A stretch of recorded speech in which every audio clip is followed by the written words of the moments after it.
Hey everyone! Today is an exciting day because we are going to be reviewing the Givenchy Tente Couture Everwear Foundation and Concealer.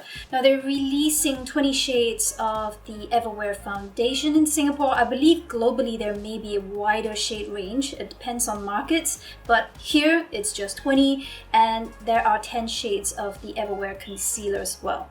Now the claims for this product are pretty interesting because it claims up to 24 hours of wear, but a very fresh skin-like flexible feel and texture on the skin. So it's meant to look like skin, it's not meant to look like makeup, it's not meant to look very heavy. The coverage is also meant to be medium, buildable to high, and the entire foundation line comes in both yellow and pink undertones. Givenchy also created a new foundation brush to go with the new Everwear products, and this is their heart-shaped brush. It is literally called the heart-shaped brush because of the slant cut and the little divot in the middle, so the bristles are shaped somewhat like a heart. Now you guys know that I'm always on the hunt for a good satin finish foundation that looks like skin, manages to cover up imperfections, but still holds up to the humid heat of Singapore. And I've never quite managed to find a foundation that lives up to all its claims yet. Now the Laura Mercier Flawless Lumiere foundation comes close. That one comes close, but it still feels a little bit dry on my dry areas. That is a luminous foundation that actually has a matte texture. Whether this one, the Tente Couture Everwear foundation from Givenchy, is going to be able to feel a little bit more comfortable on my dry spots while hanging on to my oily spots, that's left to be seen. I'm gonna do something a little bit different today and film it on 2 separate days. And it also allows me the chance to give the foundation a fairer test over different days because the weather conditions may be different, my skin condition might be different, and just doing one day's wear test sometimes may not be the most accurate. The foundation shade that matches me best is Y200 and the concealer shade that I like is 16. Remember that both of these products will go on and then set to a slightly deeper tone. So when you're trying and testing shades in store, do give it a minute or so to set fully before you decide which shade matches you the best, because it can look a little bit different before the liquid solvents evaporate. Now I've said this before, but that is not oxidation. It is just the liquid solvents making the pigments look a little bit brighter than they actually are. So when it dries down, you get the actual color of the product. When we talk about oxidation, we usually refer to oxygen, heat, humidity, and the acidity and oils in your skin reacting with pigments and liquid colorants in the formula and then changing it throughout the day. So oxidation is what happens in 1 to 4 hours when your foundation starts to go a little bit too brown, too orange, and it's no longer the color it was when it first dried down. Try not to confuse the two because we've been told over the years that, when a foundation dries down to a slightly deeper tone, that's oxidation. That is not.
So that concludes my first full day wear test. This has performed very, very well considering it's been on my face for 11 hours in humid heat and going in and out of air conditioning. So it's managed to stay mostly intact, and from a distance it actually still looks fine.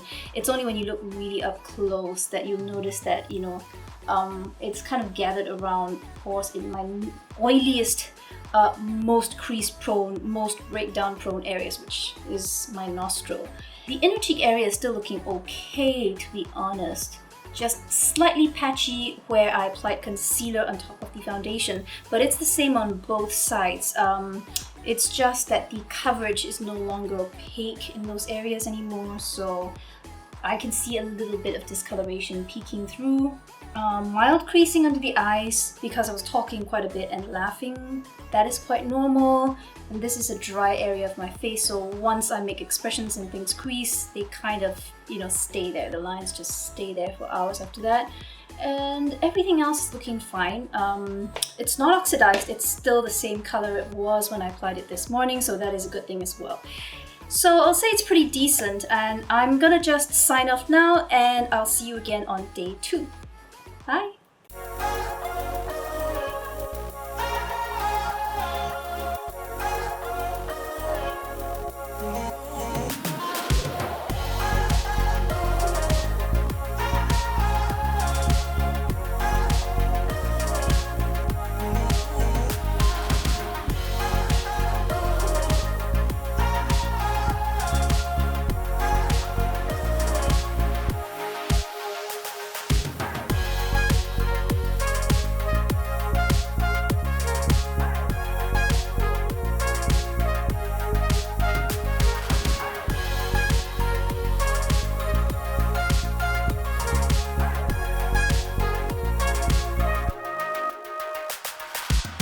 This foundation does dry down and set pretty quickly for a non-matte finish foundation. So work on one area at a time if you're going to be blending it slowly. Don't just dot it on every area of your face and then try and slowly blend it out, because chances are by the time you get to the last few patches, it's going to have dried down slightly and it will look a little bit streaky and be harder to work with. Okay, on to the concealer. Now I have 2 shades with me, 14 and 16. 16 is a little bit more of a skin match for my Y200 skin.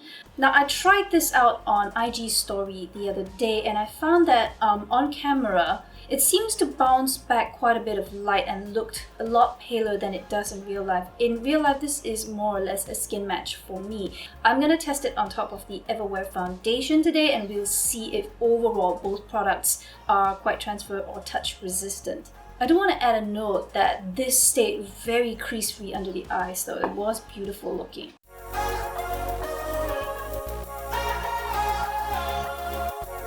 My initial impressions were that this was a better under eye brightening, evening concealer than a spot concealer.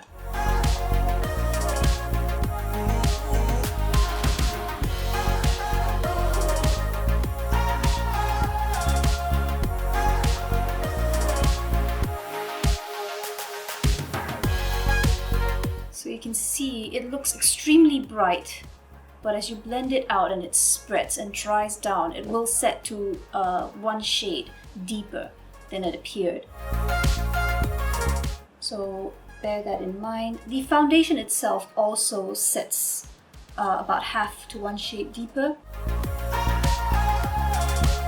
A lot of the liquid solvents in matte or longwear formulas tend to make the pigments look a little bit brighter than they actually are. I'm gonna go off and finish the rest of my makeup, and I will be back in 3, 2, 1. Now you guys know that every time I film a foundation review video, I've usually tried that foundation on for another 2 or 3 days beforehand already. So I have worn the Givenchy Everwear foundation for 3 days prior to this, and it has, I will say, held up pretty well on most of those days. But to be very, very honest, I have not met a single foundation that has managed to look good past the 10 to 12 hour mark in this kind of humid weather and with the moderate amount of physical activity that I do on a regular basis. I walk, I love to walk, and I will walk to the train station, walk back, I do my window shopping. I walk everywhere. So I do put in over 10,000 steps a day of walking, most of it outdoors. So even though I have normal to dry skin, you best believe my foundations really take a beating on a regular basis, and they almost have to last as well as they would on someone with combination and oily skin. So I'm gonna head off now, and I will see you in a bit.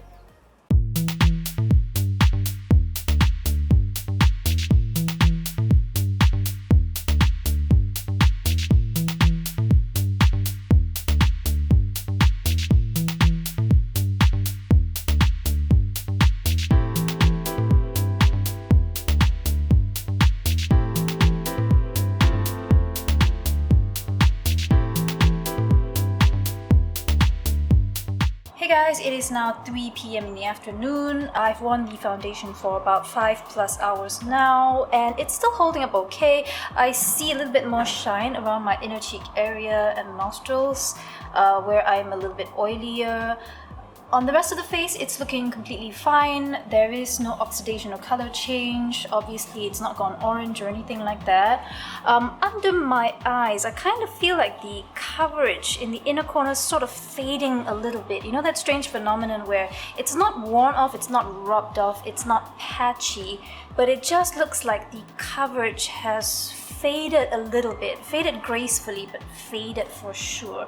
So you can see some darkness peeking through in the inner corners. It's almost like I didn't apply concealer here, which I did. So just wanted to point that out, but otherwise everything's looking okay.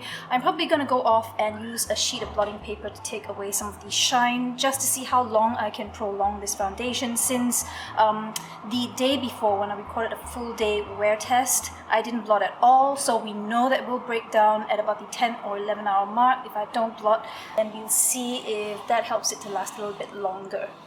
Okay, final check-in time. It is almost 7 p.m. Now I've been wearing the Givenchy Tente Couture Everwear for about close to 9 hours now.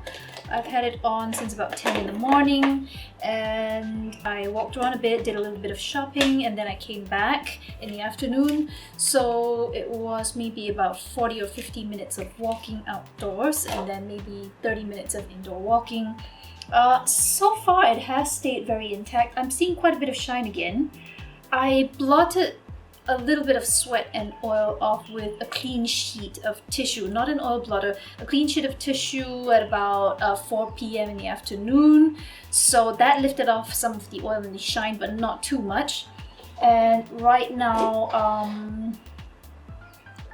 it still looks okay, but you can tell that, you know, the foundation sort of like floating in a shiny layer above the skin. I think you can see the shine a little bit better. It still is a very nice even layer of coverage over my skin. It's not gone patchy or gathered around lines and pores yet, but this is the 9 hour mark. The last time I wore this for a full day, I wore it for 11 hours and it was definitely broken down around my nostrils. So I'm gonna go in with a blotting sheet just to lift off the oil, and we'll see if the foundation is still intact under there.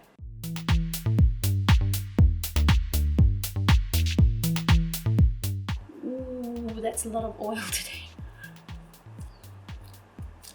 My skin didn't look especially oily earlier, so I'm actually pretty shocked to see this. It almost seems like the foundation managed to disperse and hold the oil in a rather flattering way, despite there being so much on my skin. And now you can see it's sort of satiny matte again. Of course, the contact has shifted a little bit of the foundation around my nostril area. It's no longer quite as even or as perfect. Let me try and zoom you in even more. I don't think it's totally visible. It's not very obvious. Just around the folds of my nostril. This is where it's starting to break down a little bit more. A tiny bit of the concealer coverage from an old acne mark here has started to fade a little bit. The concealer around the inner corners of my eyes have faded a little bit as well. but generally speaking, the coverage looks pretty good. So I am impressed. I'm just very, very impressed by this duo here, and I will continue to use this for sure, because this is one of the few satin finish foundations I've found that actually manages to stay for well, as long a period of time as matte longwear foundations tend to, but it looks better for most of the day on my dry to normal skin. Definitely highly recommend it. You check this out if you have maybe combination to dry skin. I think this would probably sit quite nicely on you if you can find a shade match. A couple of things to note: this does have a very light fragrance, like most designer or high-end foundations do. So if you are especially sensitive to fragrances in your skin products, you may not want to use this. Also, just based on how it is sitting around my oily zones, I do not think that this is the best formulation for someone with very oily skin. I think around the 6 or 7 hour mark, this would just start to break down, and you wouldn't be able to get that full day's wear out of it that you would if you had maybe a combination to dry your skin. In my opinion, this is a good long wear option for those of us who just want a little bit of a glow and do not have excessive oil on most of our skin. Shade range wise, it's fine. I mean, it's not the best, it's not the worst. In Singapore, it's got 20 shades, and I did see 2 or 3 deeper colors as well. Obviously, I have these swatches which I showed earlier, but obviously there are a lot more options for fair to tan skins and very few for the deeper end of the spectrum, although there are a couple of options. As for Tarte Couture Everwear Concealer, I like it a lot. I like how light it sits on skin. I like how it doesn't look heavy, it doesn't look like an extra layer of product. It's not mask-like, it doesn't grab around pores and fine lines, it doesn't sink into them, it doesn't crease and grab around the lines. It's very natural looking, and the coverage is pretty good. But longevity-wise, it's good, but not fantastic. I mean, it faded away very gracefully, but it did fade a bit, so it's definitely not quite as long-wearing as I would have hoped. Obviously, at the end of the day, this is not a cheap line. It is Givenchy. You will have to pay a premium for the brand, but I do feel that the quality is on par with the pricing. Now, the only drugstore option that works similarly well for my skin, that goes on very light, corrects flaws, doesn't sit heavy on the skin, doesn't break down very fast throughout the day, and still looks great at the end of the night, is Revlon Colorstay Full Cover in the Squeeze Tube, the newer formulation. That one manages to stay looking really good for a really long time on my skin. However, it doesn't quite have that beautiful glow. It doesn't have the same level of coverage as Tarte Couture Everwear. So for me, the budget allows, I would go for this every time. So that concludes my review and wear test for the new Givenchy Tarte Couture Everwear Foundation and Concealer. I hope it gave you some information that was useful for you, and at least maybe you had a look at the shade options and you have an idea whether it might be something you would want to try out on your skin. If you've already tried it, please let me know what you think about it. And other than this, I will see you in the next one.